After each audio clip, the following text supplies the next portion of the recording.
Let's go Mets. Let's go Mets. Let's go Mets.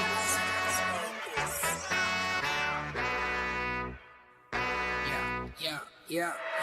You gotta believe and invest with your heart. Orange and blue till Mets do us part. Spring training, oh yes, it's the start. City Field gritty till Mets do us part. Hit home runs and knock it out the park. Big Apple till Mets do us part. You gotta believe and invest with your heart. Listen to the show till Mets do us part. John from Brooklyn, KB reps NJ. We're the other team, I don't care what your friends say. Mets fans, we focus like a sensei. Listen to the podcast Monday, Wednesday. Made a couple bad plays, but we still won. Character, yup, we're gonna build some. Are you gonna check the pod? Is real fun. Just like Mookie, I will, son. So invest with your heart. Orange and blue till Mets do us part. Spring training, oh yes, it's the start. City Field gritty till Mets do us part. Hit home runs and knock it out the park. Big Apple till Mets do us part. You gotta believe and invest with your heart. Listen to the show. Available now on all streaming platforms. If you love the New York Mets, check out Till Mets Do Us Part. Enough rapping. Let's get to yapping.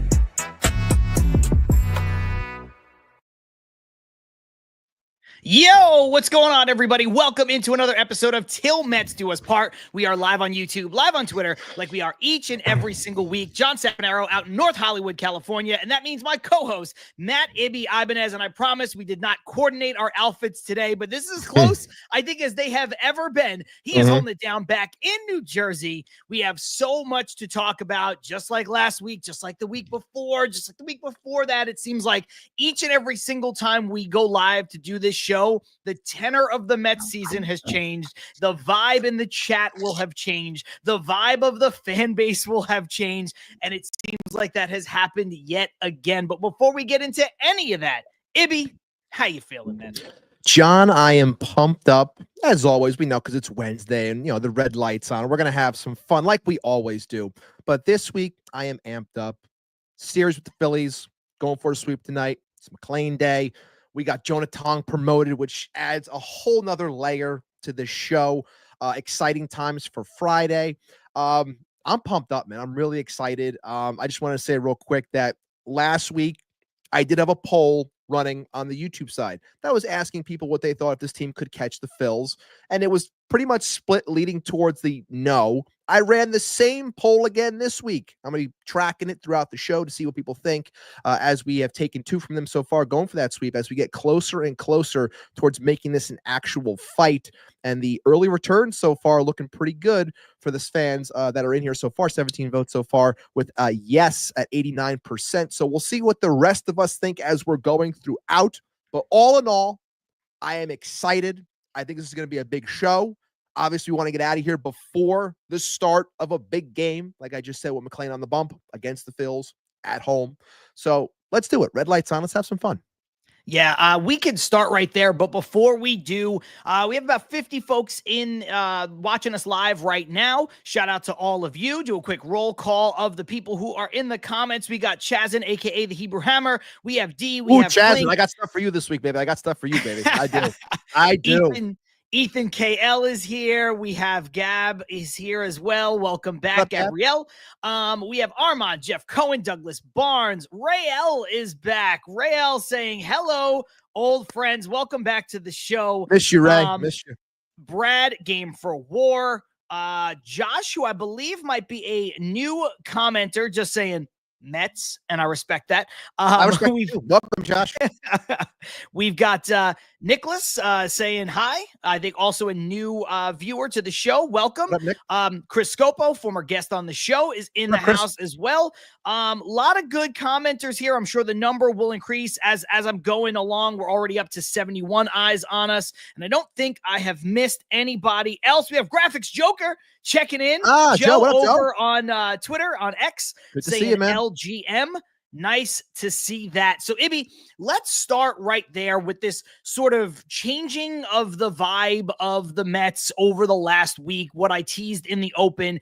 And I'm happy Chris Scopo is here in the chat because this kind of brings up what I was just saying to him on Twitter right before we went live. He said, got to get this W today.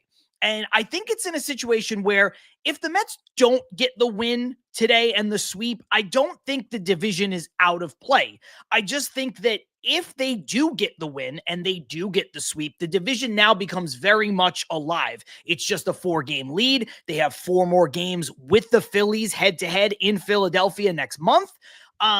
They've got some winnable games coming up on the road trip. They will have shell-shocked the Phils a little bit. Momentum is on their side. The Mets have won 9 games over the Phillies at Citi Field and counting in a row. I know McClain is just making his 3rd start in the bigs, but I think that they've got the starting pitching advantage, despite the fact that Taijuan Walker has been better lately. So it's hard to ask them to go out and sweep a good team, and the Phillies are a good team. But if the Mets can ever get that win today and close that number to 4, I think the vibes are going to be very, very high. If they lose and it slides back to 6, is it still in play? Yeah, there's still plenty of games left. And I don't think Philly is great. I don't think they're an insurmountable team, but I think that that's going to have the Phillies just exhale a little bit. And I think if the Mets get this win and they shrink that gap to 4, they're going to start to really feel the pressure, especially since, that would be 10 games in a row that the Mets have won against the Phillies.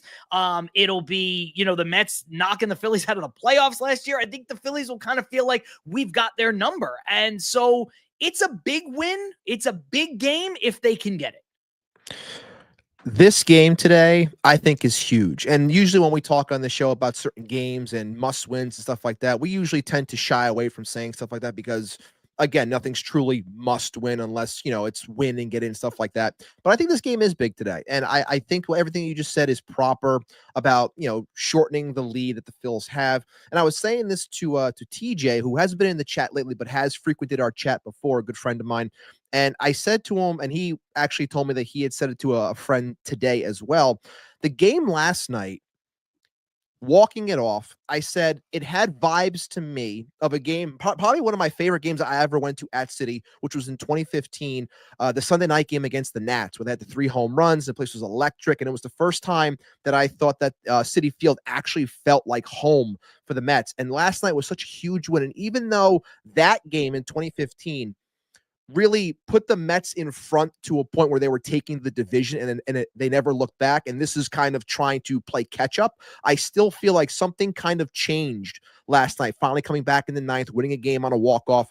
Something felt different in the building. Something felt different as I was sitting on the couch watching it. And I think that today is so big and making it, that much closer, it being a McClain day, the energy that he's brought in those first 2 starts. Now he's facing the Phils. He's at home. It's a huge game. Like, I want to see him go out there and shove so badly because it would just add so much more to the energy that this team has gotten ever since he's been called up. You factor that in with Tong coming here on Friday and the eventual promotion, whether it's to start or out of the pen for Sproat, like the energy is palpable. The offense is hitting the ball. It's coming through in the clutch. It's putting out big base. Like, it's all there. Like, this is a huge game. And everything that Nimmo said last night is proper. We'll talk about more about what Nimmo said because there's one thing that I'm bringing up that he said. But I know. But everything that can we just have a good time? You know what I mean? Why do you got to be like that? I thought we were friends. I thought we're partners in on this. Everything he had said about the one game at a time kind of brings me back to last year when they, with JD Martinez and saying like everyone thinks that we're bad anyway, so just take it one game at a time, and then reiterating that message again. It's like, hey, we got a game in front of us. We're 1-0. We got a game in front of us. We're trying to go 1-0. Like, we're taking this one at a time, and we're going to chip away because that's all we can do. And it's 100% true. I love the energy that they're given. They feel complete. I know you put out a tweet last night, I believe you did, saying how this is the Mets team that we've been waiting for. Like, this is what we thought that they could be, and they're finally showing. And I couldn't agree more. And I think that the energy's in the building. This team's finally realizing who they are, and I think the pitchers that are coming and the excitement that they bring are just adding that much more to it. I completely agree. A lot of great comments coming in. Mike saying, good friends let friends know when they have shitty takes. And Gabrielle saying, show me the Beatty. Listen, and Mike following up by saying Ibby is a good friend. Listen, we will talk about it now, right now, in this instance, is Yeah. not the time to talk about it. But in Right, the show, we will talk about it. for sure. There are a lot of really great comments here, just kind of in general to what's been going on with the vibe of this Mets Phillies series. And I want to shout him out. Chris Scopo, who I've already mentioned 3 or 4 times, saying, I've been listening to Phillies podcasts all day to hear their crash outs. I need some Mets talk. That has been a popular thing for Mets fans to do across Mets Twitter, is, you know, clipping Philly broadcasters and Philly podcasters. A lot of these people, there's one dude on TikTok that crashes out over everything.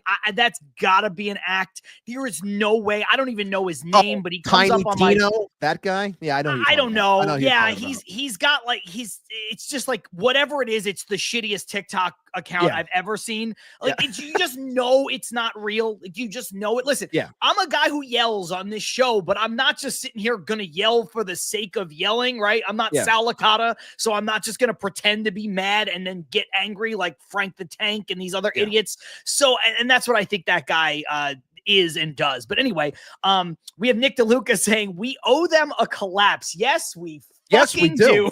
Yes, we do. We do.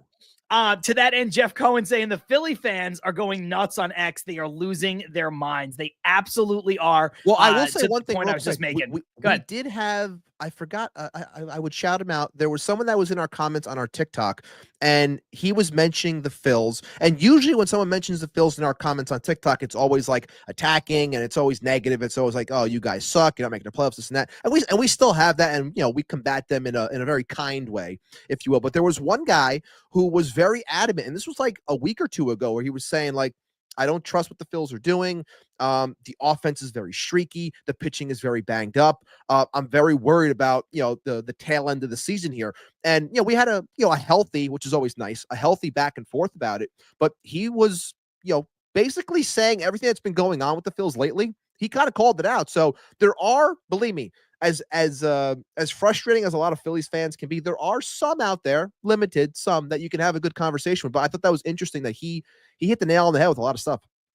Yeah, look, there's shitty people in every fan base, right? So I don't want to paint with a broad brush, but I just feel like Philly fans have this like chip on their shoulder. Philly fan, like I mean, like the Philadelphia Phillies and fans who are from Philadelphia, they've always got that like, I don't know, this underdog Rocky Balboa spirit. It's like, dude, stop it. It's like, how many titles does the teams in your city have to win before you're no longer classified an underdog, right? Like Boston had it for a long time with the Yankees, like the Red Sox had that going, despite the fact that, the Patriots were an excellent team, but then like they break through now, like even with the downturn of the Red Sox from the last several years, like the Red Sox don't paint themselves as an underdog anymore. Like, come on, you can't.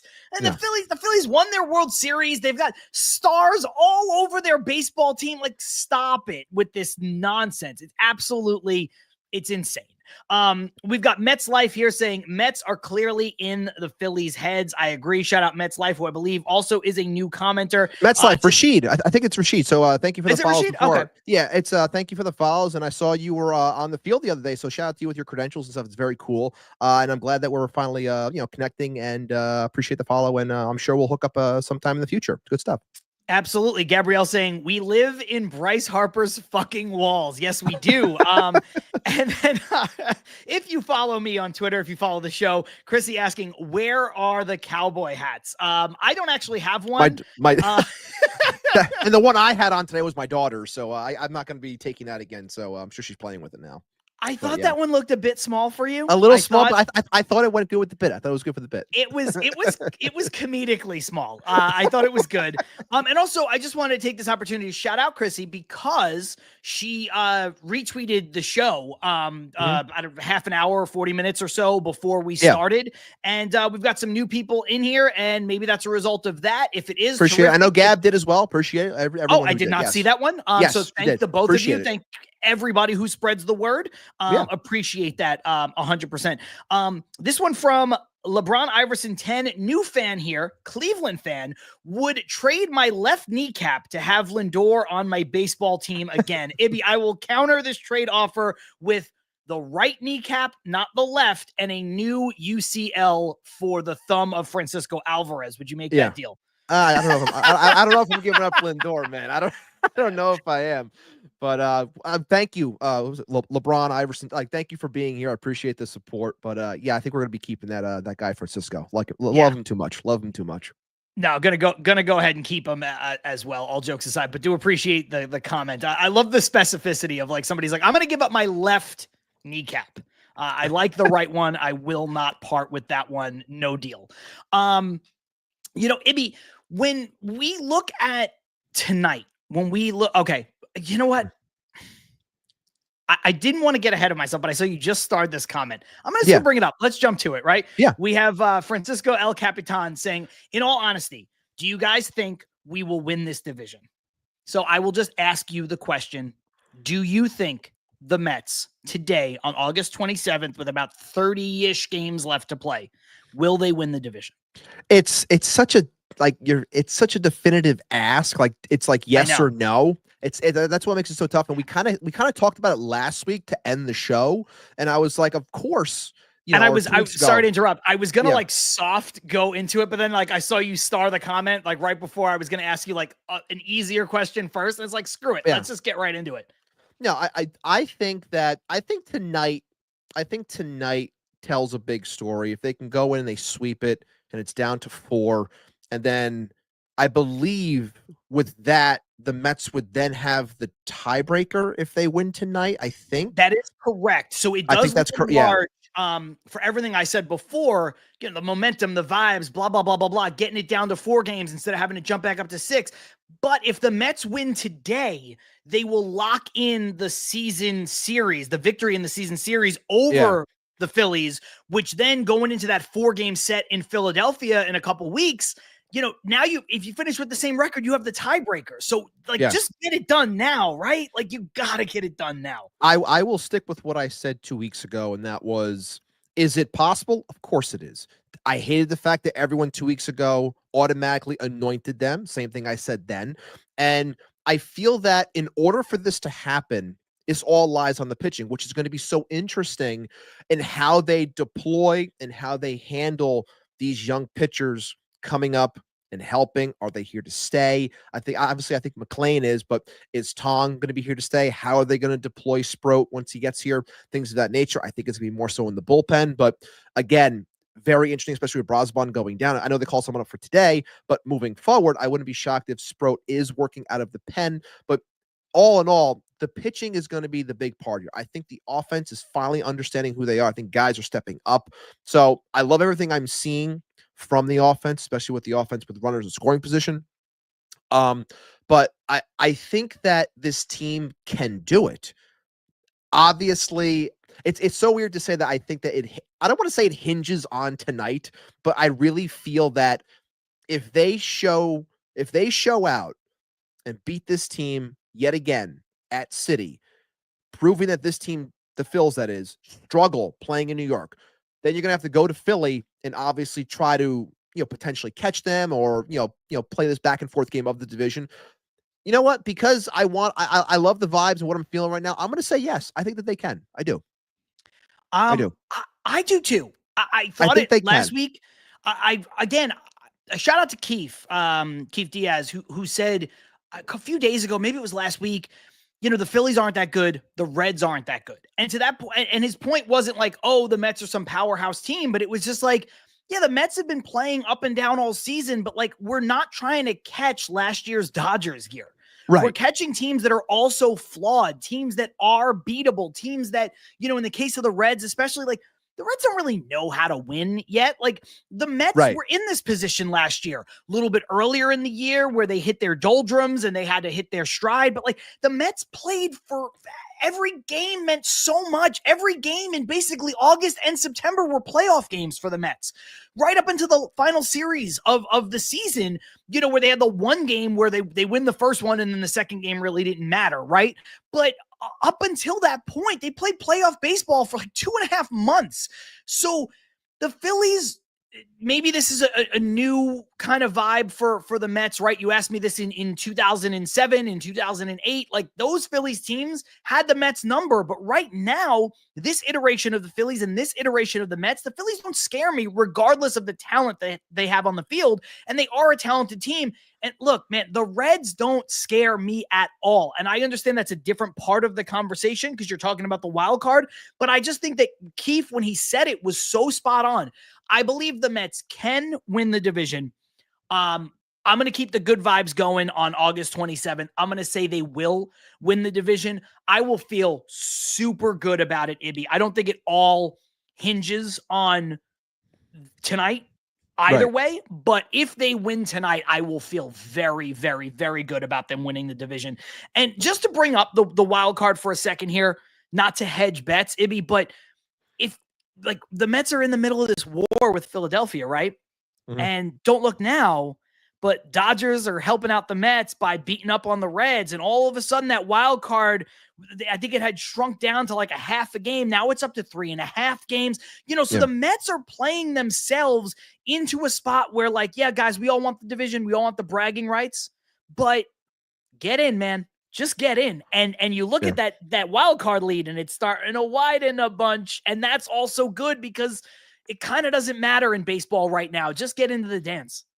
I mean, when it comes to a team like the Reds, I've always been someone that kind of watches them, with like a side eye, mainly because I've always liked certain players on the Reds. We all know the people that have watched the show. I've always loved Joey Votto, one of my favorite players ever, and always kept an eye on him. And I still like, Ellie De La Cruz is a lot of fun to watch too. And they have a lot of fun players on that team. They have a really good pitching staff too when it comes to Hunter Green and Nick Lodolo and Andrew Abbott's coming up big. And they have a veteran championship manager in Tito. And it's like they have all the the ingredients, if you will, to be a threat. I just don't know if it's there just yet. I'm not trying to discredit them, but based off of how this Mets team is built in comparison, one could argue that the Reds pitching staff is better, especially for a short series. Like I couldn't argue on that, mainly because we haven't seen that much from the kids just yet, even though as much as we all love them. But those three pitchers I just mentioned are legitimate. So there are things that you could say like, maybe, but at the same time, I'm not there completely yet with their offense. So I still question them a little bit, but all in all, like everything is there for the Mets to really lock in, if you will, a spot in the dance. I think that that's all right in front of them. But I also think that same thing I said 2-3 weeks ago, your focus is still on Philly. You're in this series right now, beat them. Your focus should be winning the division. Obviously get in, but up until the very end, I think you're fighting for a division for sure. And I think you need to. I think that should always be the goal. I'm somebody who on this show have said in the past, this season, last season, 2 seasons ago, just get in and it doesn't really matter.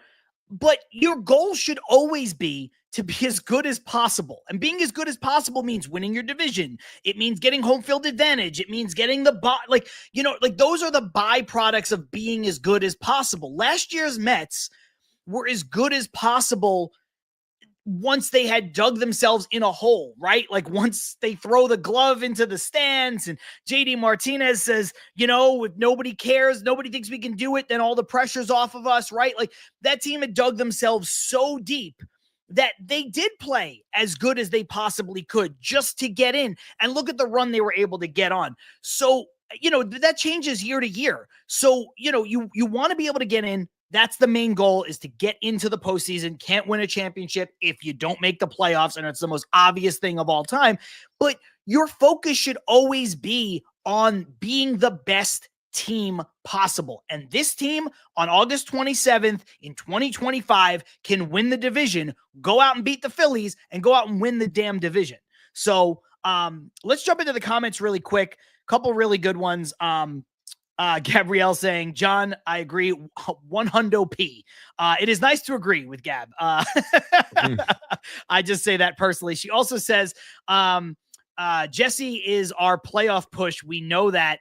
Give me grills and helmet slams. I agree. Jesse Winker, Jose Siri, all both on rehab assignments starting today. I think Francisco Alvarez goes on a rehab assignment starting tomorrow. So, the Mets are really their offense is, according to Nick DeLuca, it is hitting its potential. The young arms are sparking the pitching vibes. We got this shit, but the offense is hitting their stride, Ibby, and they're going to get reinforcements. Looks like Francisco Alvarez is going to come back. It looked like, the Mets are going to get some form of Jesse Winker and Jose Siri back. I think Jose Siri's a little redundant on this team right now, but listen, man, major league players, this is not the time to evaluate pieces. This is the time to win. So pieces that can help us too, but whether it's him coming back and playing center field and shifting Tyrone Taylor over to left in late innings for defense, like there are ways with expanding rosters. Like there are ways a lot of this can still work, and guys that can provide on an inning to inning basis, whatever it may be, late in game, pinch running, whatever it is. We're entering that era of playoff style baseball that's a little bit different than what you see during a regular season. So there's definitely things that these guys can provide us, and hopefully they can obviously provide it in spades. And just one more thing when it comes to the offense, shout out to Mike Mayer and of course multiple others that put this out there earlier in the day. But the biggest bugaboo, or one of the biggest bugaboos for the Mets this entire season, has been runners in scoring position. The month of August, the Mets are hitting 358, 432, 580. It's their slash line with a 180 weighted runs created plus. We've been waiting for this team to explode with runners on base. It's happening. They're compiling hits after hits, doubles, hitting home runs. Like, it's finally clicking. It's ridiculous that it took until the middle to the end of August for it to happen. But as we always say, momentum carries. And if it's going to happen now, we can carry this moving forward. It's the right time. Absolutely. And I don't have the numbers in front of me, and I apologize for that. I'm sure Armand can probably dig them up, not to put too much pressure on him. But also, don't look now, but it's over the last, whatever it's been, like a month, 30 games, something like that, 35 games. Juan Soto's numbers with runners in scoring position. Now, his season numbers with runners in scoring position are going to look ugly even when we get to the end of the year, because he just had a really down year, especially compared to what he did last year, which was a massively overachieving year, even for somebody like him, because there are factors with runners in scoring position. It's luck.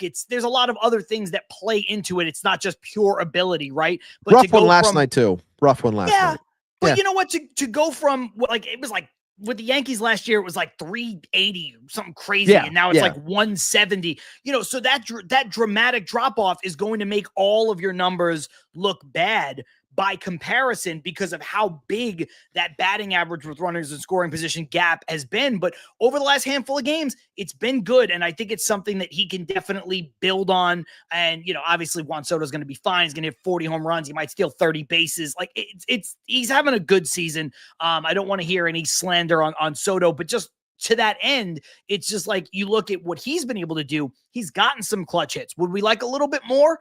Yeah, in the clutch, I think we'd still like a little bit more from him. But do we want to throw on Homer? Of course we do. Listen, man, the big moments are coming, right? The bigger moments happen starting now, and when the calendar turns to September in a couple days. So if he wants to save the theatrics, don't you worry. Don't you worry. Once I had always said on this show, and I said for years to my cousin, who's also a Cleveland fan, I said that Lindor home run that he hit against the Yanks down the line was such a huge one. I can't wait for him to have that moment for the Mets. It's going to be insane. It happened last year against the Phillies in a huge spot with the Grand Slam.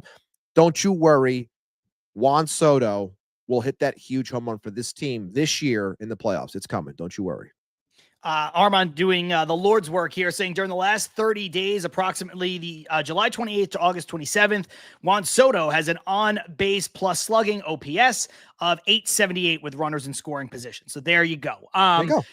If you this is a good one. Sorry, I don't want to bring the vibe down, but this is a good one from Daniel Caps. We're talking about how, the Phillies don't scare me, the Reds don't scare me.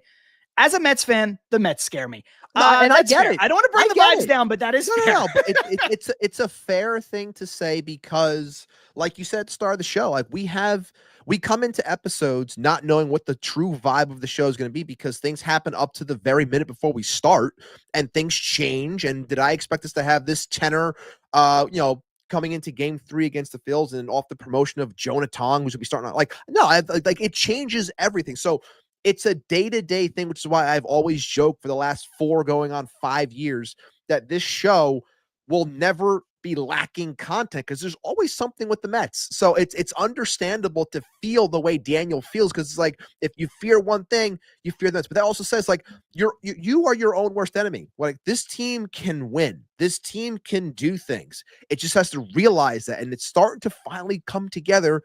We don't like that it took this long, but like I said, carry this August to September, September to October, and we're cooking, baby. That's it. Yeah, it's funny too, because everything you said is spot on just about the Mets in general, because we've all been Mets fans for such a long time. We've all been through the worst of it with regards to Wilpon ownership alone, right? For people who go way back, obviously some older Mets fans have been through even worse things. But I think Daniel's point is spot on just of this season, right? Even if you take it in the here and now alone, it's like, well, yeah, this season has been so up and down, and this team has been so Jekyll and Hyde, and it's been so erratic that it's fair to say, even though things feel really good right now, probably as good as they have felt all season, outside of maybe when they had the best record in baseball in early June or late May, whenever that was, like, I get it. I get where you could sit here and go like, they still worry me. It's fine. And then we got Jeff Cohen saying, did John just say Wilpon? I did. Listen, sometimes you got to bring it up. I don't like to bring it up, but it just is what it is. Ibby, couple things. I don't know where to go. I actually do know where I want to go next. Okay. Truman Quinn saying Bader was feeling himself last night. Harrison Bader has been on one against the Mets all season. Not with that throw, though. No, not with that throw, but he did it. Not with that throw, though, yeah. He did it playing against the Mets with the Twins earlier this season, and he did it, obviously he's done it so far in this series since he's been with the Phillies. It's interesting to see, and I tweeted something like this, I think, when Dom Smith had a couple big hits against us. We're like, it just seems like, and I don't mean to disparage anybody, they're all major leaguers, and Harrison Bader had a good season for us. I liked the signing. I understood why they moved on from him. I do also get that some people were like, oh, I would have rather have him than Cedric Mullins. I think that's a fair thing. I would have rather have Luis Robert than both of them. Robert doesn't get dealt. I think once you start to get into that second tier of center fielders, you could make a case for Harrison Bader over Cedric Mullins. So I don't mean to dump on Bader when I say this, but like, I just find it so wild that everybody who like leaves the Mets has some like vendetta, some blood feud against the Mets, whether they're here for 6 months, 6 minutes, 6 years, 16 years, they come back and they're like, we got to beat the Mets. And it's like, yo, what did we ever do to you? What did the fan base ever do to you? What did this team? And some of them, like, they're guys that wanted to be here, and then they're like, "I'll show you." It's like, yo, I think, but I think that part you just said is part of it, because for what this franchise has been for a majority of its existence, is a team that I feel that players think of it as like almost as a, who the hell are you to give up on me? Like, you're the Mets. Like, I think that that's part of it. So that once they go elsewhere, then they come out, they're like, I'm going to show you, from their mindset, like this joke of a friend, I'm going to show you why you were so dumb in getting rid of me. Now, look, can other players say that about other teams? Sure. Like, not everyone is as decorated as certain franchises, but I think that that is part of it. Now, some I think are more warranted than others. Like, I don't care. Like, as an example, I don't care when Paul Sewald talks nonsense about the Mets because they gave him every opportunity to be good here and he stunk. Like, he had to go somewhere else to be better. But yeah, like, there are certain instances where it's like, yeah, I get where you're coming from. Others, not so much. Like Travis d'Arnaud, another one, like, you were given every opportunity here. You know, it didn't work. You go elsewhere. You found success. Good for you. You got some big contracts. Like, you're a everyday or backup major league player. Like, it's a great living. Like, good for you. But I think it really comes down to certain players thinking like, who the hell are you to give up on me? Like, you're this. Like, you had no right to give up on me. I think that that's kind of where it stems from. Yeah. Paulie S says, It's real. No, I broke up with you vibes. That's a good one. That's a good one. You Paulie. can't fire me. I quit. You know what I mean? Like, come on, man. Yeah, that's a good one. Truman Quinn saying, Wheeler, we paid for 2 years of your rehab. Chill. It's true. Well, that's a different story. That was a different story. No, I know, but it's just, it feels like, and somebody said this to me when I tweeted about it with regards to the Dom Smith stuff. They said, I'm just hyper aware of it, which this is probably I think there's a lot of truth to what you said, but I think this is probably the most true aspect of it, which is people are like, you're just so hyper aware of it because you follow the Mets more closely than any other team. In other words, like, I don't know if people come back to bite the Red Sox because I follow baseball, but I don't watch the Red Sox. I don't know about the guy who was the 26th man on their roster up and down for, the better part of 3 years and then comes back with the A's and beats them. You know what I mean? Like I wouldn't know. Neither would you. It's also because a lot of times when these things get a microphone put next to it, it tends to be like what I've always said, like the poking of the Mets, the kicking of the bee's nest. And it's always like, oh, Freddie Freeman, he kills the Mets. Like enter said player here. They always kill the Mets. Former player, they always kill the Mets. Like it's always the Mets because they know it's going to get a reaction like every time. Well, look, I don't want to make it about this because obviously like trade season is over and we can talk about this in the offseason. But I do think just to put this conversation to bed and bring it full circle, I think that sometimes I know Mets fans, a lot of them are prospect huggers. I know that a lot of modern baseball fans are prospect huggers, or at least lean more that way than wanting to give up on guys. And all of that is fair. Ibby, would you say that it is fair that sometimes Mets fans don't want to give up on young players because they're afraid that that player is going to come back and beat them, specifically from the point of view that I'm talking about right now?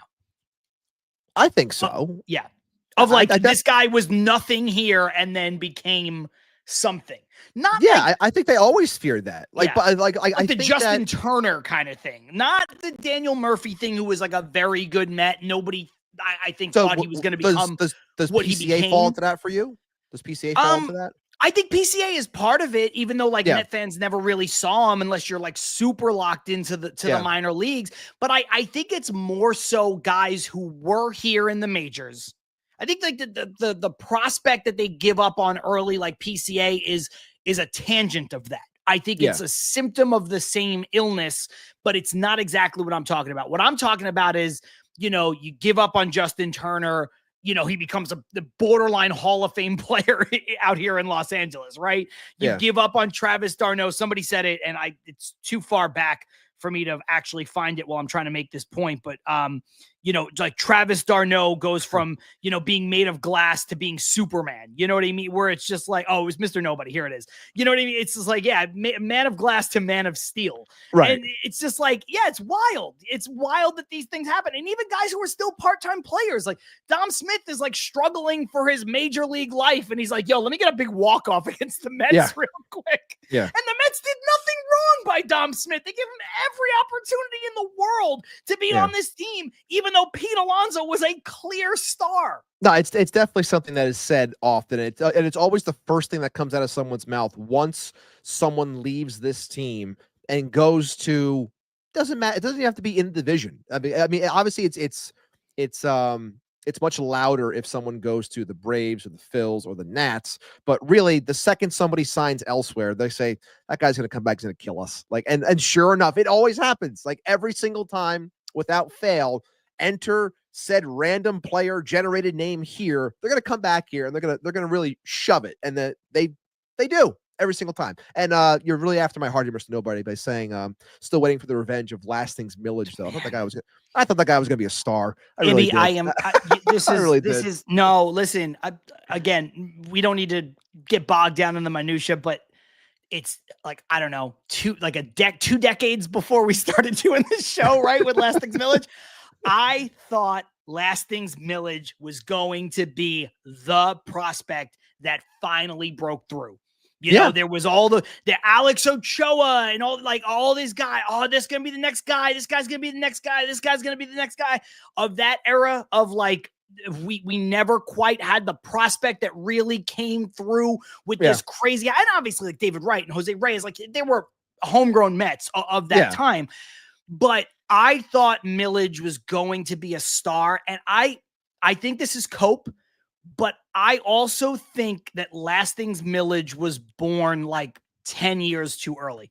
You literally just said exactly what I was going to say. Yeah. Okay. That's crazy. Because I just think that like if he was a ball player a little bit later, when some other things were valued over other things and some other things weren't as discriminated against in terms of flash and all that stuff, like I think Lastings Millage could have been a star for real.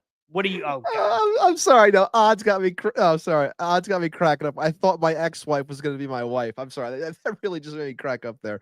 No, but I always loved Millage, and we'll get back on track in a moment, guys. I apologize for going off the rails here, but Millage was the guy that I just thought was going to be it, and for the longest time, like before we started doing all this stuff, my Twitter header used to be that, in my opinion, iconic Mets picture of him slapping hands with the fans, where he ended up getting a lot of shit from players saying like, "Oh, don't do that." It's like it was ahead of its time, I thought, but that's something that you would see now, and people would be like all about it, and he would get lauded for it, like in a good way. People would love the fact that he was interacting, but back then it was like, respect the game and this and that, and it's like, you're doing this wrong, you're showing up the vets or blah blah blah, like all this nonsense. But I loved it then, I love it more now, and I wish he could have panned out as a player. It's just unfortunate, but that's the life of a prospect. Yeah, like I see people in the comments who are like, they thought it was going to be Carlos Gomez who was the star, but like in fairness, like Carlos Gomez had a very good major league career. He did. Lastings Millage was nothing. So the people who said like other people in the comments are saying like Fernando Martinez, like that's the kind of flame out. Like Lastings Millage had a better career marginally than Fernando Martinez, because Fernando Martinez didn't really have one. Right. But like, I just thought the two guys that hurt my soul, and then we can move on from this.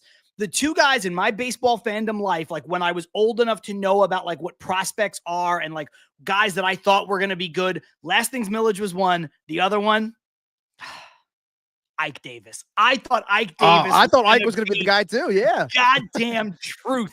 I was like, this guy is going to be so good.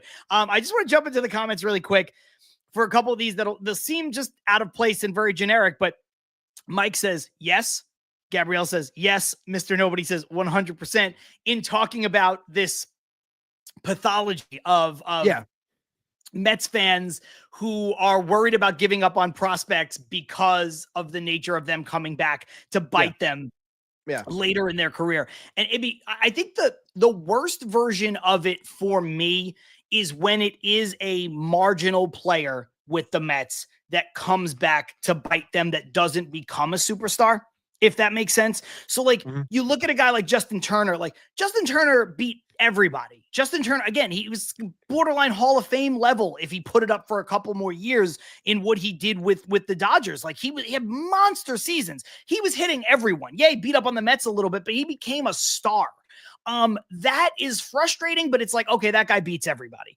If it's a prospect like PCA and that guy goes on to become a really good player, a star, you sit there and you go like, okay, man, like that sucks, but like we never fully saw him here, right? I guess for older school fans, it would be like, like Nolan Ryan, who had this like cup of coffee and then becomes like one of the greatest pitchers of all time. For me, it's the person who's just like, I don't know, if they were out of baseball next week, it wouldn't even surprise me. I like Dom Smith. He seems like a really good dude. But like if Dom Smith was out of the major leagues next year, I wouldn't be surprised. But like there he is getting these hits. Like to me, it bothers me more than prospects, more than stars. It's the guy who was here that bounced around. And then it's like they don't even go on to have like a career like Travis d'Arnaud, who's made money and is like going to be a career major leaguer. It would be like if Travis's what's his brother's name? Chase d'Arnaud. It would be like, it would be like if he was a Mets killer and that was a Mets. You'd be like, who is this fucking guy? I'm going to use this real quick, and this is going to act as a proper jumping off point, because I said I was going to say it before. Jazzin, if you are still in the comments, my friend, using this as a jumping off point of saying how we think players dealt away could end up coming back and hurting the Mets or hurting us in any way. Obviously, that being for Chazin, those who don't know, very big on Drew Gilbert, was very upset when the Mets traded him. I have to bring this up, brother. I do, mainly because came out this week. Now, look, it's just one publication and everyone is different. So you are entitled to trust whatever publication you want to trust. But ESPN's came out. The number one ranked farm system in the major leagues are the New York Mets. Chazin, you sat there, you yelled at me, hurt my feelings a little bit, but you yelled at me and you said that the Mets farm was ruined, that they ripped the guts out of it and they were done. And here we are with the number one ranked farm system in the sport while still competing for October. So that in itself, my friend, I had to bring it up. I'm not one that usually does stuff like that, but in this instance, I had to do it. I think it's fair. I hope Chazin is here and can comment on it. Again, you're right. It's just one publication, but it's a trusted publication, and it's, other places don't have the Mets far off. It's not like some people have the Mets at 28th and some people have them 1, right? Like that's not how that works. It's like 1, 6, 8. Like it's all within the proper range. Top 10, top 5. We're talking about like upper echelon of systems. Yes, Mike, this is there's this commercial where they're selling like their shit or their course or whatever the fuck. And the quote here is like, I'm Travis d'Arnaud. I've played in the major leagues for 13 years and I'm Chase d'Arnaud, Travis's brother. There's some commercial where they have like a baseball academy, and it's like fucking Cal Ripken and Billy Ripken. It's just like, and I'm here too. Yeah. That's my favorite. Like, I understand you lead with like, you got to lead with strength, but sometimes it's too much of a tough act to follow. You know what I'm saying? Like there's a reason why, like when you go to comedy shows, that the headliner goes last and you don't put up the headliner first, because everybody's going to leave. So you kind of need to be like, hey, I'm former major leaguer Chase d'Arnaud. And I'm, 13-year major league veteran Travis d'Arnaud. You kind of gotta, sometimes you gotta punch harder. It's the same thing, like, at the end of rap songs, you know what I mean? Like, what you're like, you gotta put your killers up last, right? Like, you gotta save that Eminem verse, you gotta save that Lil Wayne verse. Like, they gotta go last because like other people can't follow that person. But anyway, Chazin is here. But Ibby, I think we should jump into the break really quickly. Yeah, then we'll come right back. 47 minutes. We got about 40-ish minutes to play with before the game starts. So let's jump into the break. Let's reset. Let's exhale. Let's put this prospects that come back to haunt you forever and ever and ever in the rearview mirror. If you are watching the show live and you're like, what is this break? This is the first time I'm here. I'm having fun. I don't want to sit through it. It is just a quick reset and a quick ad spot we use for the audio version of this show. It is 30 seconds and we will be right back. John Saponaro, Matt Ibanez, Til Mets Do Us Part, live on YouTube, live on Twitter. We'll see you in 30 seconds.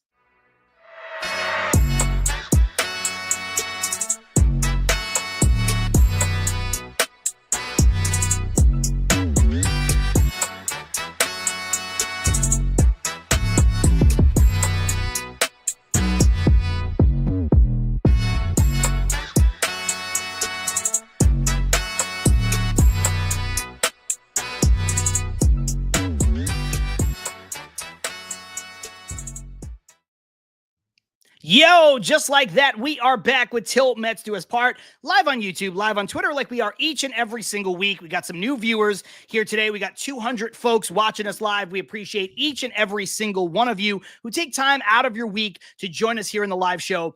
The live show and the live comments have become, in the evolution of this show, we say it all the time, such an important part of what we do. And I think in a lot of ways, we're not the only place that has live comments, but the way we interact, it is what makes our show fun and unique, not only for all of you, hopefully, but for us too. And we try to interact as much as possible. We try to give you the serious Mets talk, but we also, like to have fun. We like to go in different directions. I didn't know we were going to go off on that tangent that we went off on with I didn't expect Millage and all that stuff. Today. I did not. But that's it. Like, Ibby and I prepare for this show, but we don't prepare for this show. We have to be so rigid because we have this open forum and we want you guys to be a part of it. I wish there was a way that you could be more of a part of it. We want it to be organic, and that was always the plan with the show from the jump, where it's like, yes, me and John have ideas and notes that we take throughout the given week of what we want to cover and talk about, and how we want to say it. But at the same time, it's not like we're not like prepping and saying like bullet points, this. It's very broad strokes. Like, let's go out there, let's have a conversation, let's see where it takes us, and adding everyone else's opinions to it just makes it that much more fun. And if you missed any of the show, this will live forever on the YouTube channel that a lot of you are watching it on, which is called Til Mets Do Us Part. If you're not watching there, you're watching on Twitter. You can always hop over to YouTube. You can subscribe so that you can become a full-fledged participant in the show. Go ahead and hit a thumbs up on the video no matter where you are. Helps the algorithm out. We also understand that not everybody can join us for the live show or the entire live show. And like I was saying, it will live forever on that YouTube channel. You can go back and watch whatever you missed. If you have to leave early, if you get here late, whatever the case may be. Also, remember to follow us across social media. If you search Til Mets Do Us Part, you will find us on YouTube, on Instagram, on TikTok, on Twitter, on Blue Sky, on Substack. You will find us across the board. It is easy. Just search the name. You can also follow Ibby at @poison_Ibby. You can follow me at John Sapp Talks. There's a lot of places to interact with us and interact with the show. And if you can't do any of that, and you need to get an audio version of this so you could listen to it on your drive to work or whatever it is while you're at the gym, I don't know, you can get us as an audio show on Spotify, Apple Podcasts, Amazon Music, all of those places and more. Ibby, before we get back into the conversation, let's hit him with a quick word from our friends at Independent Safes. Absolutely, John. IndependentSafes.com. Independent Safes are protecting homes and businesses with secure residential and commercial safes. Fireproof peace of mind in every corner.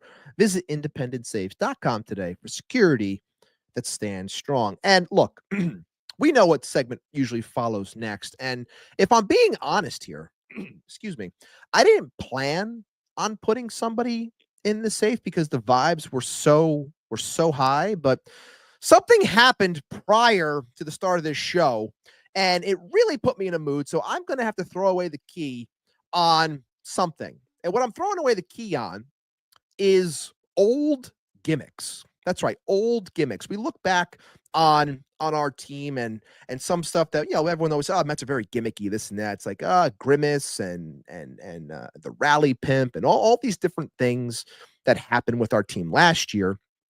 But I'm not talking about those. I'm talking about gimmicks of yesteryear, gimmicks that are still lasting on Twitter or trying to, I don't even know if it's the actual person, but just overall vibes given by certain people. So I'm going to put an old gimmick by the name of Donnie Stevenson into the safe because I said some things I didn't really care for at the start of the show about our show. And I just think that, I'm done with old gimmicks and I'm done with, dumb stuff like that. Everyone knows me that knows I don't like stupid. So putting that into the safe, throwing away the key, taking the safe, throwing it into the ocean, not even the river, throwing it into the ocean and letting the sea take it far, far away. I usually don't just do stuff like that, but it's something that I wanted to do mainly because it happened so quickly. So apologies for that. Not usually my style, but that you don't have to apologize. This is your platform. And by the way, according to that person, it sucks. You suck. I suck. Anybody who promotes it sucks. So, you know. Yeah, it is what it is. And Independent Safes, $99, free shipping. They'll take care of you. Tell them Til Mets sent you. Gabrielle says mine and Chrissy's biggest fan. No, I do appreciate Chrissy saying I told Donnie he was wrong about you guys, and yes, that's what this stems from. I was telling me, wait, what were you gonna say? No, I was saying I saw her response, and obviously I responded as well. Not mean, just straightforward, responding to what he said. That was all. Yeah, look.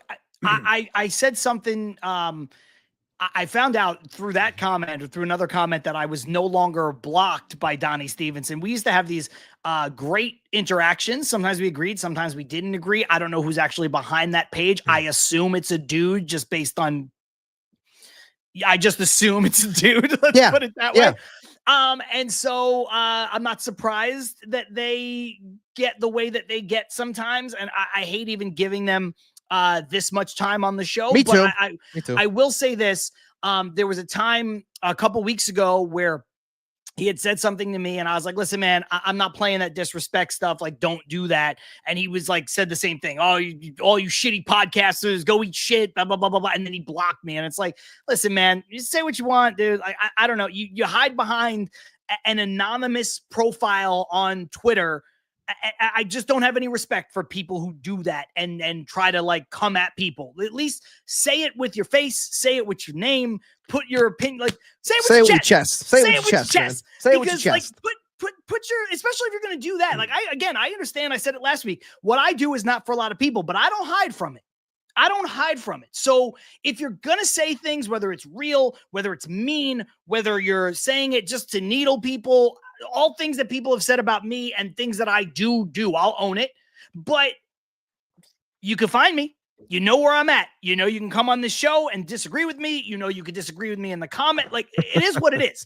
So I just find that, oh my God. I just find that to be, it's like Bush League. I don't know how else to say it. Gabrielle saying, not to steer too far from the path here, but John, what do you think about the tribal chief of Bayonne? I know that he now follows me, and he's in the comments. Hey, there he is.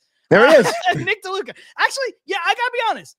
Shout out to you, Nick, because like we had our back and forth, and you're in the comments, you're in the show, you watched the show, you followed me. I was actually going to follow you back, and then I got caught up and I forgot. I will follow you back once the show is over. I respect that. I do, for real. Like, because it's like, you could say what you want, and maybe it's like, not to double down on the wrestling thing here, Ibby, like, it's not a put on, but like, there is a bit of like, Keith Blacknick, the media goon, always says this. He's like, a lot of times, like Twitter, sports conversations, it's like WWE promos. You know what I mean? And it's like, I'm not out here trying to be like a hater or whatever, but it's like people, I don't know. Some people just understand it. You can move on, whatever. And then some people just like, ugh, and it's like, I don't know. Anyway, that's all I got to say. That's all I got to say. The person I'm going to put in the independent safe is, I'm going to put a concept in the independent safe, Ibby. Okay.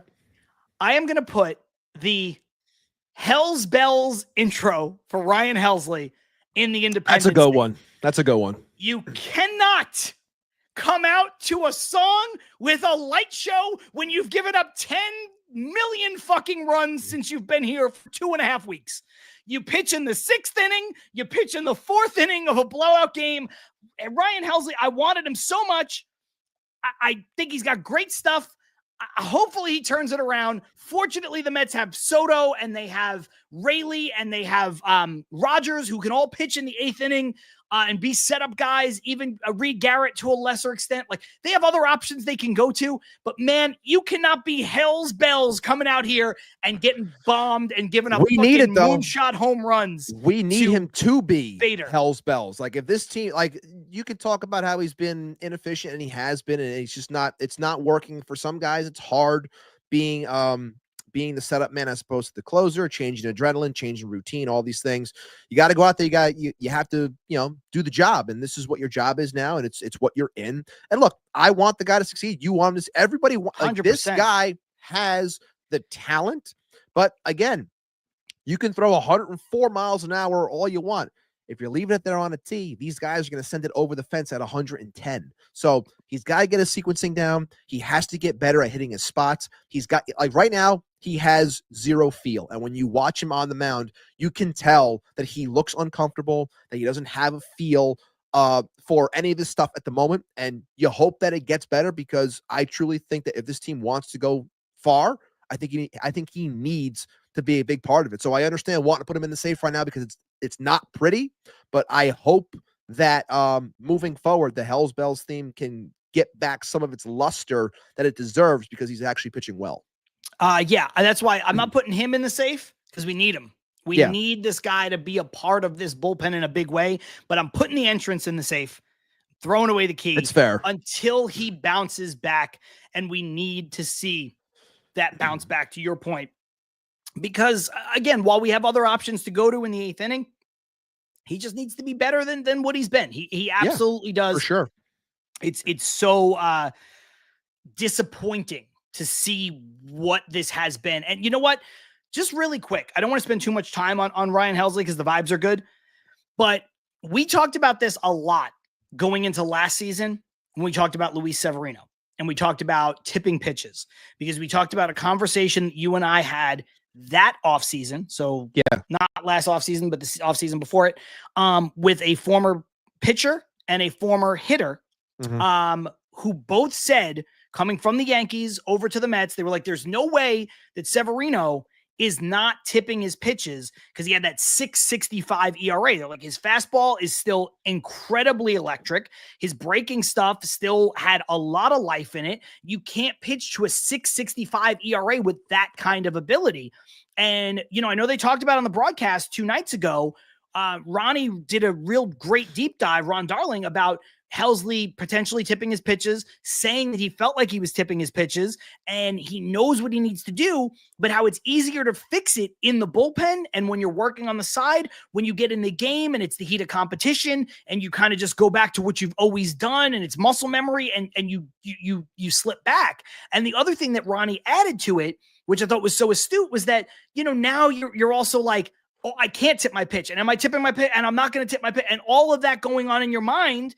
And then you don't tip it, but what you do is you throw a flat breaking ball right down the middle, or you throw, it doesn't matter if you throw 100, you could still throw 100 and it's right down the middle. If the guy's waiting on it, major league hitters are going to hit it. So Ibby, I do think I'm not the pitching ninja, and I'm not, a former player. I'm not a former pitcher, like neither are you at the major league level. But having had that conversation about Severino a couple of years ago with 2 people who know a lot about the major league game, I think there's definitely something to this, because his stuff is too good to get bombed the way that he's getting bombed, and he is getting obliterated right now. Hey, we saw it with Diaz the first year here. Like, he got all the stuff in the world. It's just not working. Like, you're talented. You've had incredible seasons. You've had 40+ save seasons. Your stuff is unhittable. Like, sometimes it's just it's getting used to your new settings. It's getting used to your new job, your new responsibilities. And, like I said, I just think that all in all, we have to get them right. And, I'm sure that everyone is working hard to figure it out. I don't like how people want to rag on Mendy from a standpoint of, like, you keep going to this guy. Well, in certain spots, with the amount of times that they're going to the pen and how they're treating this series against the Phils, they're treating each of these games like it's a game 7, because they know that they want to make up ground and they want to win these games. But in turn, it's burning the pen, but they want to win these games. So I understand it. And you want these guys to be in these spots because they're going to be in these spots. Like, you want to play in October. There's going to be times in October where Ryan Helsley's got to go in there and he's got to get outs in big spots, in big 8th innings, and facing guys that are, the meat of the lineup or what have you. You got to hope that he's, it sucks that it's happening right now.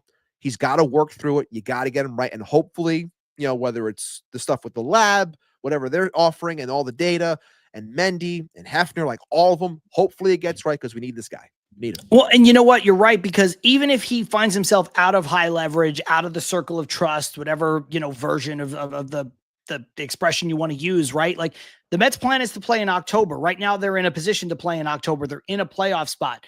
There are no easy innings. There are no letdown innings. There are no, not high leverage innings in October. At least you hope you're not like getting abused in a game. So even if Helsley pitches in the 5th inning, he's probably going to come in the 5th inning where they need to get the outs, Ibby. So, like, it doesn't have to be the 8th. He has to get right, because he needs to be. That's the biggest thing. Get outs, which he's having a hard time doing. Get outs, because everything is either it's home run, it's walk, it's home run, or it's double. That ain't gonna work, man. That's not gonna work. We got to get that right. that is not going to work. Jump back into the comments here. A couple things really quick. Armand was sharing a brain. He said Ryan Helsley and his Hell's Bells put it in the safe. Douglas Barnes saying Alec Boehm can get locked in the safe with a parabolic mic. I think that's actually the premise of a horror film for Alec Boehm. I've never seen somebody so scared of, basically something that looks like a satellite dish. I didn't know that was a phobia you could have, but we are an inclusive show, so I don't want to make too much fun of him, but hey, that's just how it goes. Ethan KL saying, John, dress up as Beatty for Halloween.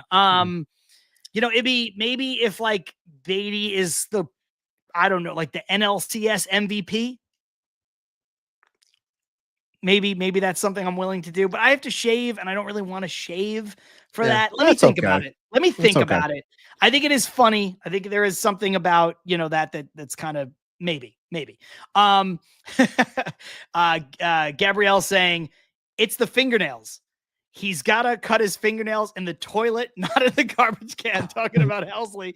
And then she also said another option, check his legs. One could be shorter than the other, longer than the other, and they got to fix it the way they fixed it with Edwin Diaz. They got to give him that rush leg extension surgery, and then, all of a sudden you're good. Ibby, back to what we went to the break on, which was you talking about the Mets farm system, you talking about Drew Gilbert, you talking about Chazin. He says, yes, I'm here, and I'll say this. You wanted Vientos gone. Who was right about Vientos? So did I say I wanted him really gone? Quickly?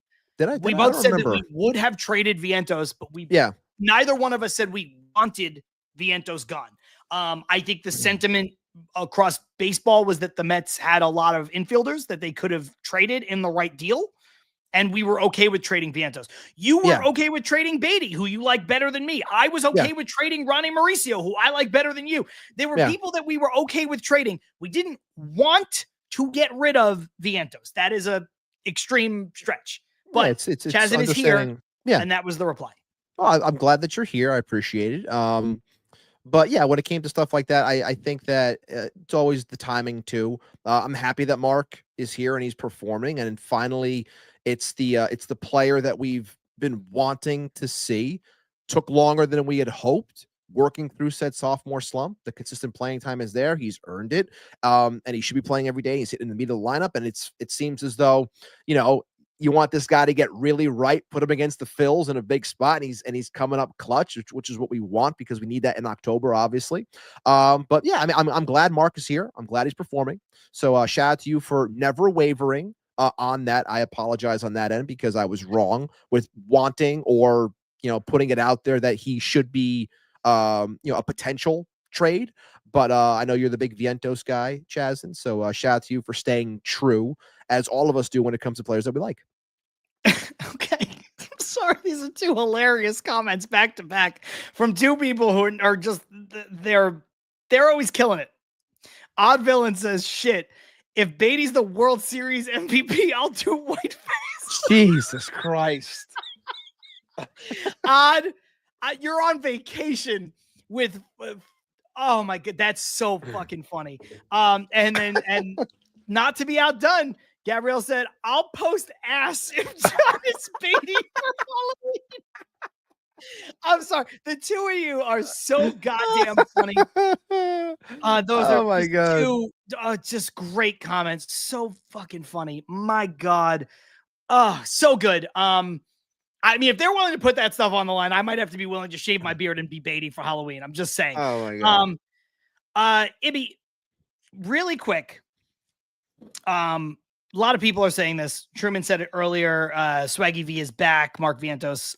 Since we're kind of on this conversation about Vientos, as a tangent, Chrissy saying now I love that Mark is finding his way back. Yeah, it feels like, and I said this a couple weeks ago.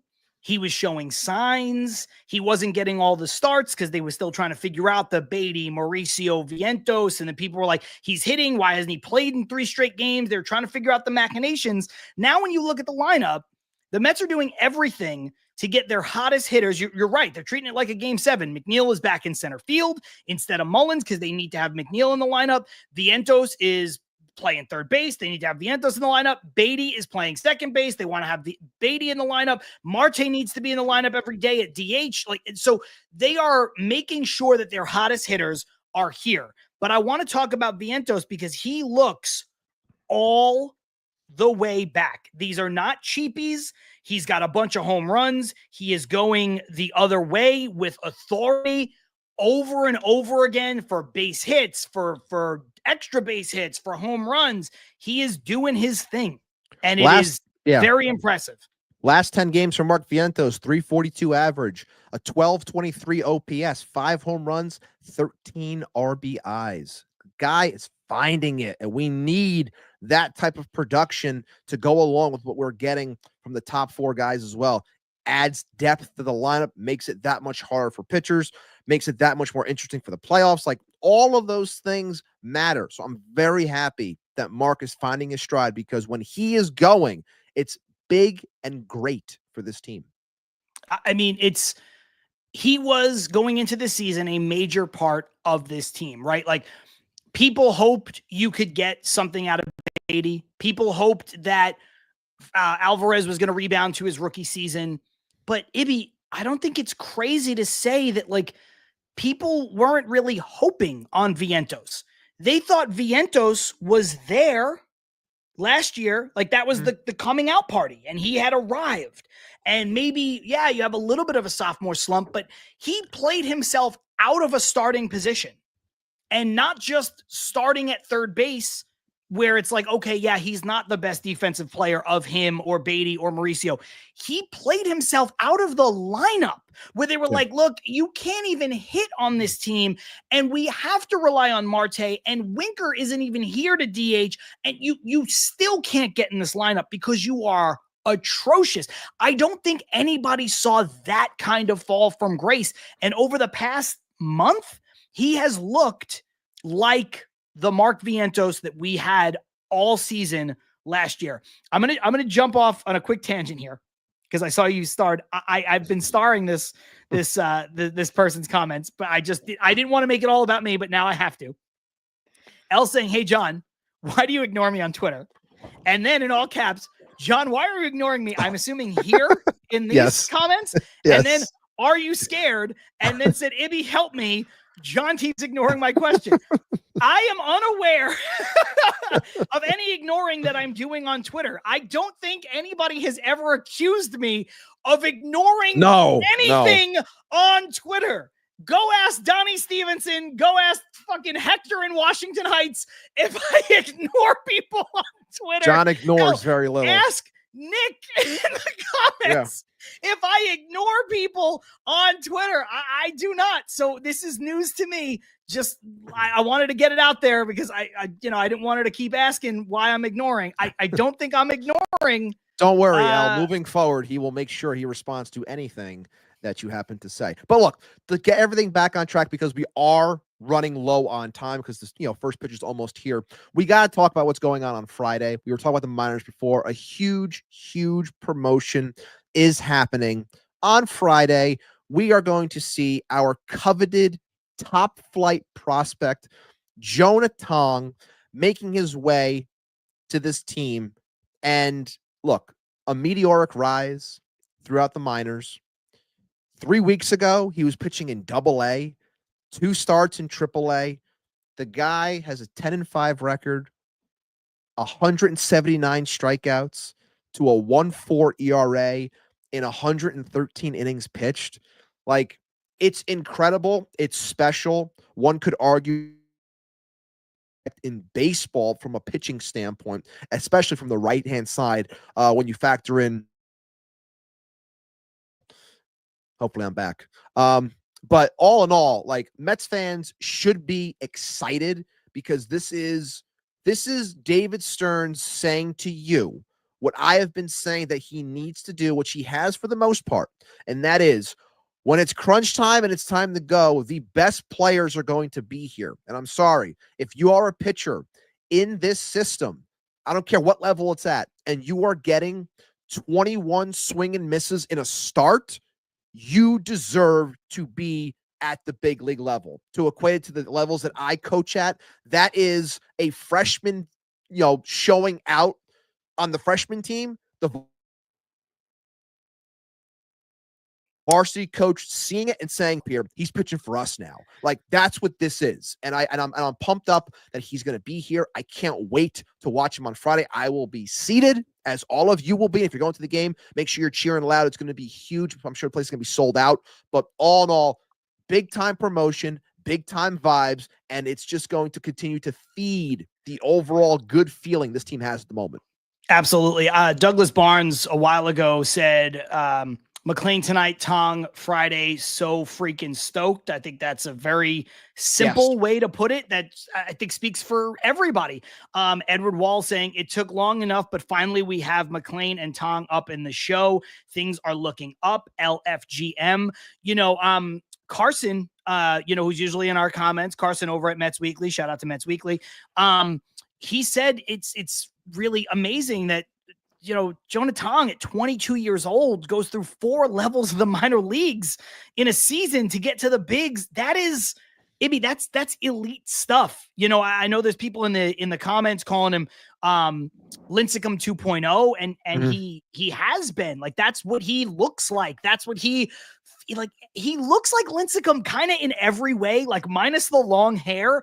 Yeah. He feels like Lincecum. He just he's just got this vibe, from the quirky delivery to the thin guy to like the way his face look. Like, he just feels like a Tim Lincecum, reborn. So look, we can only be so lucky to see a quarter of what Tim Lincecum was at his peak from Jonah Tong. But you're right. Like, look, and I'm not here to put any of these prospects down, right? Like you said it, I think last week on the show, like Nolan McLean has been incredible, but a lot of people think that Nolan McLean is like a number 3 starter. Now, look, nobody thought Jacob deGrom was going to become Jacob deGrom. He came up as a spot starter and was elite. One of the best pitchers in Mets history, had one of the best runs of all time. People thought that Matt Harvey was going to be a middle of the road starter, and he was so much more electric and so much more elite when he got to the show. So this is not to put down McLean and anything that he's done so far, which has been fucking tremendous. But Tong is the guy above McLean, above Sproat, above the other guys, and the Mets have a lot of arms in the minors. He's the guy that people look at and they're like, this guy could be an ace. And again, it's projections. It's based on a lot of different things, and who knows what will pan out and what won't. But these people get paid a lot of money to make these projections. And there's something to be said when people look at that and they go, that guy's got something. That guy's got stuff for days. It helps that, you have this lab further developing things when it comes to the slider, and he's throwing it more, and he's sitting, I believe he sits 94, 95, but can dial it up to 97, 98. And I guarantee you he's going to be fired up on Friday big time. So I won't be shocked when he hits 100. Same thing when he was in the Futures game and he was hitting high 90s. So I'm not going to be shocked when he comes out there and that first fastball fires in at 100 miles an hour. I'm not going to be shocked at all. So either way, doesn't he have like crazy induced vertical break? Yes, he does. On his fastball. It's like a 20 plus IVB, I believe. Don't quote me. I believe that's what it is, though. Yeah. That's off disgusting the charts. Movement. Yeah, disgusting movement. And look, I'm not going to throw around the G word that people often throw around, that being generational. But look, everything that he has done to this point, a lot of people look at it and they say, this guy, to everything John just said, this guy can be special. And I know he's not spoken about in that way amongst a lot of circles, because other people jump on other prospects and other systems. But I think he's had such a rise that he's forcing people to rethink their thought process, or look and dive a little bit deeper and see how good really is this guy. And I'm just so excited that the best players are making their way towards the Mets. And like I've always said, you buy your hitting, you develop your pitching, and we're seeing what developing the pitching can do from McLean's standpoint and helping this team. And now we're going to see it with Tong on Friday. And soon after, I expect to see Brandon Sproat, whether that is long relief or making spot starts, whatever they choose to do. I think we're going to see Brandon Sproat within the next week also. I agree with that. I've been on that the whole time. I said it last week. I thought he'd be the September 1 call-up. I did not predict Jonah Tong making an impact for the Mets this year. I know who did, though. I was just going to say, yep. I know who did. Shout out to Shay, who is a longtime listener and supporter of the show. On our bold predictions episode to start the season, Shay came on here, sent us a video, and he had said, my bold prediction for this year is that Jonah Tong is going to make a difference for this team come September. Word for word, that's what he said. He also mentioned, I believe he also mentioned Jet Williams being a pinch runner towards the end also. But Jonah Tong was the focus of his bold prediction. I said that was bold and spicy, and I thought it was really good. I didn't think that Tong would make it. I thought the other two would, and it looks like we have a chance of seeing all three. So shout out to you, Shay, for nailing that bold prediction. Just jumping back to the comments from L, there were a couple of funny responses. Odd Villain saying John is an animal on X, and then he said she sounds like she's going to expose your second family, John. That Graphics Joker saying, watch out, John, this sounds like a Netflix movie in the making. I sincerely am not ignoring anybody. L included. Yeah, you got to understand, sometimes with John, because he gets into so much, I'm sure his mentions are through the roof, and sometimes things just slip through the cracks. But if you mention me, I don't have that much, so I will gladly respond to anything, because it's just like you have one notification, whereas John, it's probably like you have 4,000 notifications from 15 different people. So he's a little bit more active than I am, so he's a little bit more preoccupied, if you will. Yeah, Armand, I think, was the one who said it, that I'm a little busy on Twitter sometimes. I don't know. I haven't missed any notifications. I don't know. I didn't know that she followed me. I'm not sure. I'm going to have to look. I said already that I'm going to go and I'm going to follow Nick DeLuca after we are done with the show in a couple minutes. I will go do that. And then I will go look at my mentions and see what I've been ignoring this whole time. We got Armand saying that one notification that Ibby has is from me. And now, Ibby, now you've been put on notice. You have to make sure that I answer. So I will make sure. I got you. No worries. I got you. Okay, you got to make sure it's on you now. Make sure that I answer. Just getting a couple things out here really quick. I want to give Chazin a shout out on this one. We've disagreed on some of the stuff, but Chazin did say that he wanted Vientos batting second even before the beginning of the season, and he still does. Our biggest pushback was that Vientos didn't deserve to bat second in this lineup because he had been playing so poorly. He has been an absolute monster recently, and I don't think the Mets should mess with what they have right now, but Ibby, if they need to make some different machinations to the lineup at some point, I don't think that you should tinker at this point, but if you need to, Vientos has certainly earned it. And, I think that is a good way to formulate this lineup with, Vientos in the 2 and then Soto behind him and Pete behind him. I don't think, and even when Vientos was going bad, we said on this show, I hope Vientos can hit well enough to hit 2, because that is a smart way to build this lineup.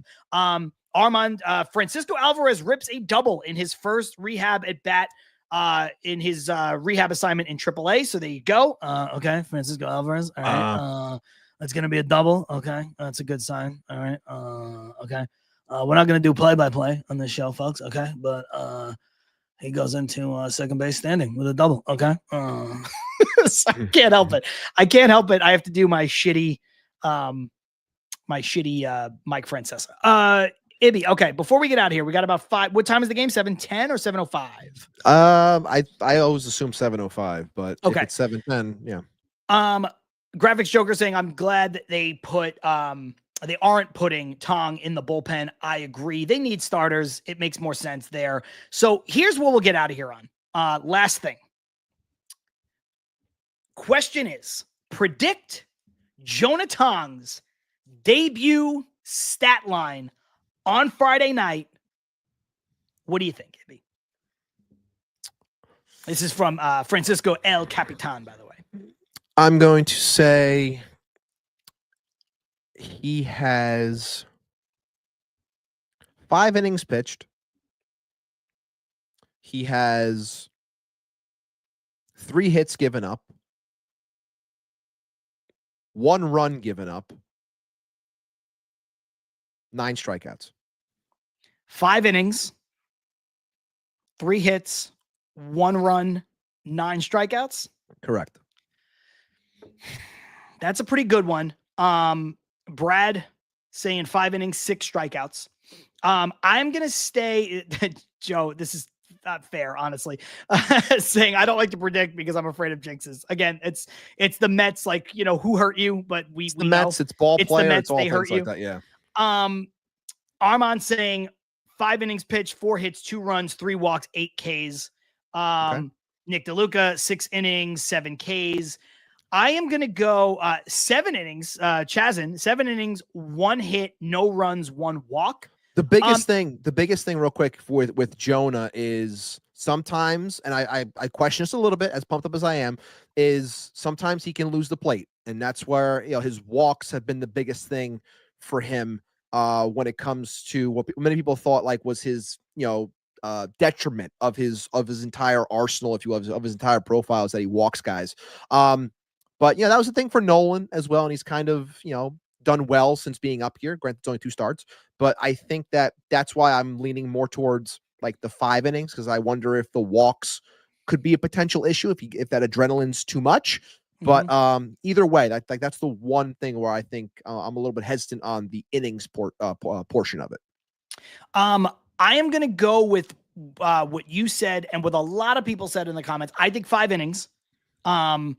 I think he will have like 2 walks. Like if you wanted to do like an odds stat line, like I would put it at like 2.5 walks. So anywhere between 2 and 3 walks wouldn't surprise me. I'm a little more bullish than you on the strikeouts. I think he could rack 10. I think he can, like, 10 and a half, same kind of thing. Like I would say, so 5 innings, 2 to 3 walks, but 10 to 11 strikeouts. I think his swing and miss is that good. I think the Marlins are a dog shit team. I think that they're a team that's playing out the string in a lot of ways. They're missing some guys. They had guys who were in AAA, so maybe some guys who, he wasn't in AAA for that long to even really see him. I just think I could see him kind of dazzling with his swing and miss stuff, getting a lot of swing and miss, but also, falling into the trap, being too cute sometimes with breaking pitches and things. So I think he'll walk a few guys. I think he's going to strike out a lot of guys. I think that will limit how deep he can go. I think it'll be a 5 and dive, but I think it'll be an impressive 5 and dive. So I'm going to say 5 innings. I'm going to go again. I'll give you a little bit of like a betting line as far as the stats go. I say he goes 5 innings. I think it's 2.5 walks. I think it's 10.5 strikeouts. And I think you're looking at like, a run and a half, something like that. I think it's going to be electric. I think he's going to absolutely shove. Armand's saying I predict Stowers will take Tong deep. Isn't Stowers out right now? Isn't Kyle Stowers hurt? Is he back? I'm not sure if he is. I know he was hurt. I'm not sure if he's back because I'm not, that up on Marlins baseball, but you're I'm not sure. You're a piece of shit. I know I'm the worst, but no, your thought process there was kind of where I wanted to go, because my first thing I said once I saw what was Matt Harvey's debut line against, I believe it was Arizona. And I think he went like 5 1/3. I think he had 11 strikeouts. I think that's what it was. So that's kind of where I wanted to go. So I went a little bit below that, and I said 5 and 9, but I'm with you. Look, first time, guys seeing somebody for the first time, electric stuff. It could lead to a lot of strikeouts because you don't have much of a book on them. So that could be a very interesting thing. Also, how the sequencing and the game planning goes, but how they want to deploy his pitches is going to be one to watch. So either way, I think that we're going to see some strikeouts on Friday, and the place is going to be hot for him. And it's going to be fun. I can't wait to watch. I really can't. Rael saying that the game starts at 7:10, so we will get out of here before the game starts, because we'll get out of here in just a minute or two. Ibby, Gabrielle saying, I have a request that I be a part of your first watch show. We've been teasing that. Oh, yes, we'll do like a live watch party. We're still working out the logistics of it and what that would be. But honestly, I would be all for it, because there's also a chance that when we do it, how we do it, whatever the thing is, it might just be me, or it might just be Ibby, or it might be both of us for the first time. Like, this is not something that we're going to always be able to do together. Right. So that's also something that's fun, where you can get somebody else in. Chrissy saying, hope it's a DP live watch. I mean, it could be. Could be. I would like to try to maybe set it up to do it for Tong's debut. I just don't know if I can get it off the ground quickly enough for Friday. It's going to come up on us quick. It's a day and a half from now, blah, blah, blah. Yeah. But, and then Nick DeLuca saying watch shows would be lit. I think so too. I think they would be dope. I think it would be cool to just kind of like get into it. It's not something that I've ever done before. I don't think it's anything you've ever done before. Like, neither one of us have ever been like a Twitch person or anything like that, where you're kind of live streaming, but like, I don't see why not. So, yeah. If anybody has any suggestions on like the best way to do it setup wise, I would love to have those suggestions. So if you want to throw, shoot me a DM on Twitter. The ones I've seen, it would be like if I do like a screen share on here, and it would be like the MLB at bat, because obviously we can't stream the actual game, but it would be like the MLB at bat, so others can follow along on the screen while we in our own homes are watching the game itself. So you see it, but it's also happening in front of you. But it's an easier way to still be engaged with the chat. So again, it's something that we want to do. I've been mentioning it forever.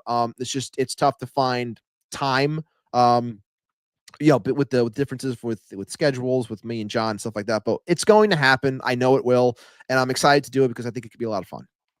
I agree.